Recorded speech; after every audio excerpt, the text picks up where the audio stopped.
So I'm headed to give somebody their flowers, although I think this session is also about giving each other flowers.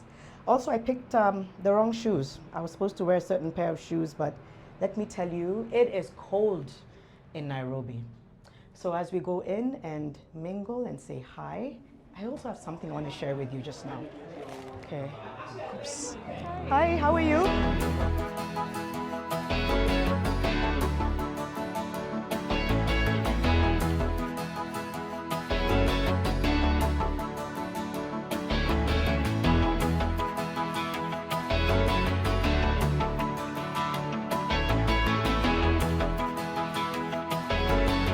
These are for you, madam. Oh, Have your flowers. I want you to cry. I'm sorry, I need you to. I'm just kidding. No, my makeup. You look stunning. Thank you. Yeah. In green, how did you know? I don't know. I'm so happy for you, Ivy. I'm so happy for you. You're just doing awesome. No, you're doing good. Yeah. Soak it in. We are here for you today. Yeah.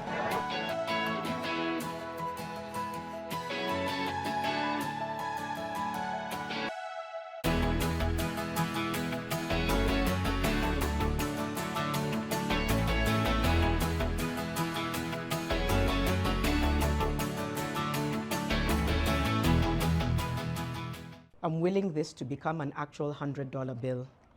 If only. I'm going to be taking a short break. There are some matters that need my attention. I need to be present to process a few things that are important. Let me put it that way. So it might be a couple of weeks before I'm back here. That said, I leave with a pretty heavy heart, and I think a lot of us are also still in that space. And while I'm here, you know, at an event that is bringing together movers and shakers and people who've been active around the important transition we're witnessing as a country, it doesn't take away from the fact that weeks ago there was just this clarion call that was so powerful and collective and unified and fearless and bold. And then unfortunately, over the weeks, it's been co-opted, it's been derailed, it has been intimidated, in many ways muzzled.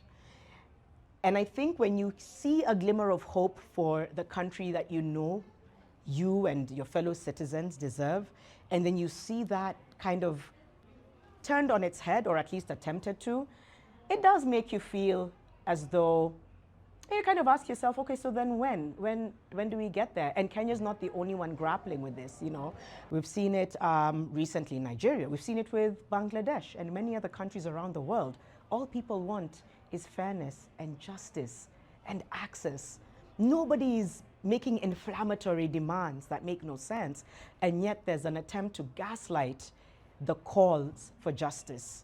And there's nothing more infuriating than that. And then on top of that, unfortunately, there's a toned down narrative that's coming. You'll need to tone down. You guys are doing the most now. Stop going out and protesting. Stop speaking up. Things are already moving ahead. You need to adjust and move ahead. If that's how you feel truly, fine. You have every right to feel the way you do. But you cannot project that on people who genuinely want to see this country move in a better direction. Whether that means that they're taking to the streets something that unfortunately has become so dangerous. It's become life-threatening. So there's an understandable reason why the numbers are not as massive as they once were. People's lives are on the line.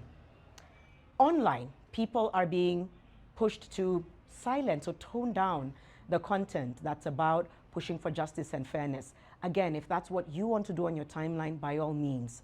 But don't project your fears and insecurities on the people who literally wake up every day wanting to see a country do better. And while now we have to look at the road to the next chapter of the country, I'd like to ask that wherever you are, in whichever capacity you have, with whatever you have, that you can begin to make a difference for you, for the people around you, and for the country that you're in.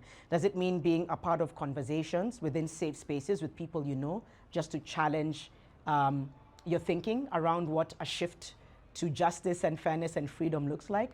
Does it mean that you can also volunteer your time, your talent, your availability to projects and platforms that are dealing with social justice, social protection, social impact? And there are countless organizations doing that. Read up on them, plug in, volunteer, take part in it.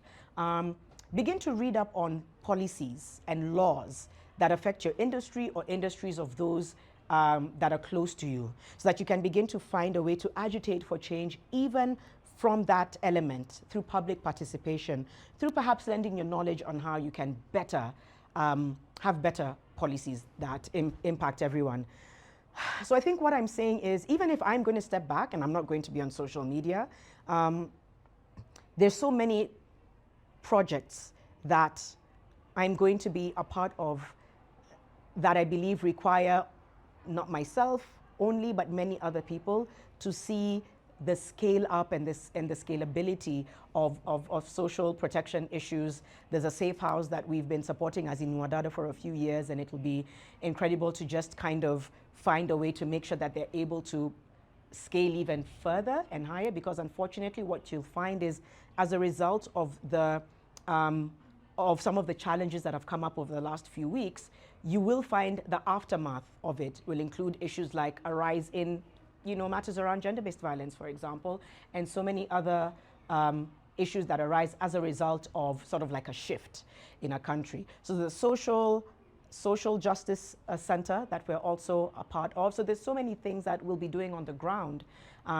But I also feel that it's important to reflect on how you're going to sustain the momentum that is needed to carry these conversations forward, because ladies, gents, and everybody else, we need to sustain this momentum in small ways and in big ways. Validation of people who are still angry, it's still very real. Don't make it seem like their anger is unjustified when there's really real repercussions for what's happening in this country, to individuals, to organizations, to our agency. How can we be afraid to be in this country? There's nothing more heartbreaking than being afraid to live in your country because you're scared that somebody's going to come after you, because you're scared that if you say something that's too inflammatory, even though it's simply really calling for justice, that you could be muzzled, that your agency could be muzzled. We cannot be okay with that. Wherever you are, whatever you're doing, we have to continue with daily life. It's part of what I'm doing here. We have to continue raising our kids and doing our work and doing the school run and enjoying ourselves and pouring into ourselves and others. But I need us to complement that every day if we can, with doing right by our country in whatever way we can, because there's always the little ways and the big ways. You can read up on that. You can keep motivated about that. We can continue to push for something that we want our kids to be proud to adopt, right? And that's genuinely how I feel.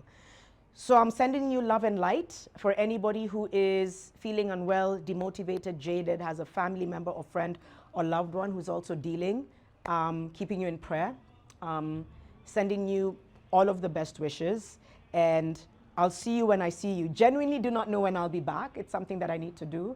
I'll miss you, and I really hope that we can look back at this season and moment in our history and as a country and say, it was worth it, because I truly think it is. I truly think that it's been worth it, even though unfortunately it has been in many ways turned into something that we are afraid of. It shouldn't be that. It should be something that we're proud of. So let me go back and I'll catch up with you. I'll see you on the other side. Do not stop fighting for your country, and always remember who you are and what you can do with what you have.